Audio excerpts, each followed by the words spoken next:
Hi everybody, I'm Victor Howell with the Team Automotive Group. Happy to be sitting alongside Ken Cox, our Fixed Operations Director for Team Toyota, one of the 3 dealerships in our Team Automotive family. And we're coming to you today to try to share some information with you that can help you when you get back to your vehicles. When we talk about having been in your shoes, and Ken, I know you know all too well, we literally mean it. This was us 1 year ago, almost to the day, when an unnamed storm sat over Baton Rouge for more than 3 days, and we were flooded. And I know you had your hands on every vehicle, more than 500 you had to go through to figure out could they start, were they salvageable, and then what we did to bounce back. The encouraging news is we did bounce back, and we know you will too. So Ken, I really wanted to get you in here to kind of share your expertise as to what we learned 1 year ago.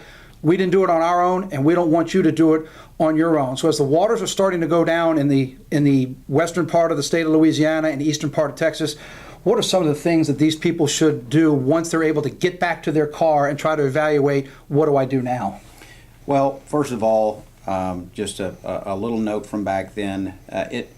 Everything that's going on is going to, obviously it's devastating and it's overwhelming. And the way that I feel we were able to accomplish with lots of help from a lot of great people was to take one thing at a time. And don't look at the whole scenario, take one thing at a time. And so with us as a dealership, we had 500 cars.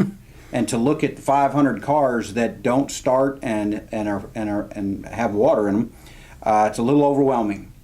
So a few tips when you come back to your car, when the water's receded, and you can evaluate the situation and see exactly and determine some things.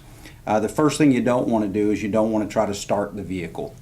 If you start the vehicle, what can happen is you've got some water ingestion, possibly in the air intake, and when you turn it over, it may suck that water into the engine, and water doesn't compress, and therefore you damage your engine. So you don't want to start the vehicle. A second reason behind that is because even if the water didn't get to high enough for the water to get in the air intake, it may have gotten into the transmission vent. And that vent, if water gets in there and you turn the engine over and drive it, then you're mixing the water with the transmission fluid and therefore get some transmission damage. So rule number 1 is don't start the vehicle, don't move the vehicle. Make sure that if your next step is to try to dry it out as quickly as you can. Get the windows rolled down, get a wet vac.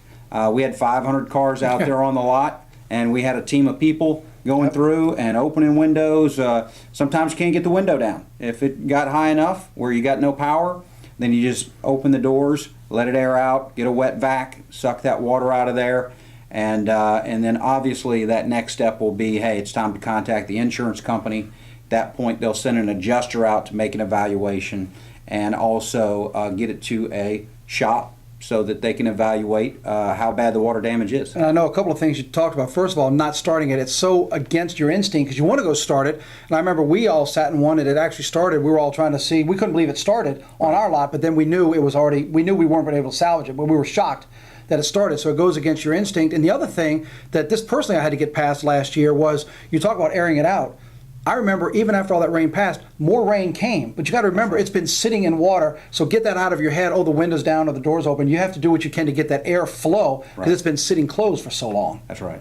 So make sure you're able to do that. So don't start it. Try to air it out as best you can. And then most importantly, contact somebody in a service department to see what you can do, and insurance to see what can be done, if anything, with your vehicle. That's right. Once the vehicle gets to a repair facility, you're going to have an appraiser and adjuster for your insurance company come out and evaluate the vehicle with the repair facility, and they'll determine what necessary repairs need to be made so that you can get that vehicle repaired, get it back on the road, and be back in business. We know you are a few hours away from us, but anything we can do here at the Team Automotive Group to help you, we are ready to do so. On your screen, you will see the phone numbers and the locations, the web addresses for all 3 of our stores as part of the Team Automotive Group. Team Toyota on I-12 at the O'Neill Lane exit, Team Honda on Siegen Lane in Baton Rouge, and our all-new dealership, Team Mazda on Airline Hwy. You'll see the websites, you'll see the phone numbers. Anything we can do to assist you, including getting a new vehicle. If your vehicle is not salvageable, we have hundreds of new vehicles and quality certified and pre-owned vehicles at all 3 locations with discounts for anyone who's been affected by the flood. So let us know how we can be there to help you.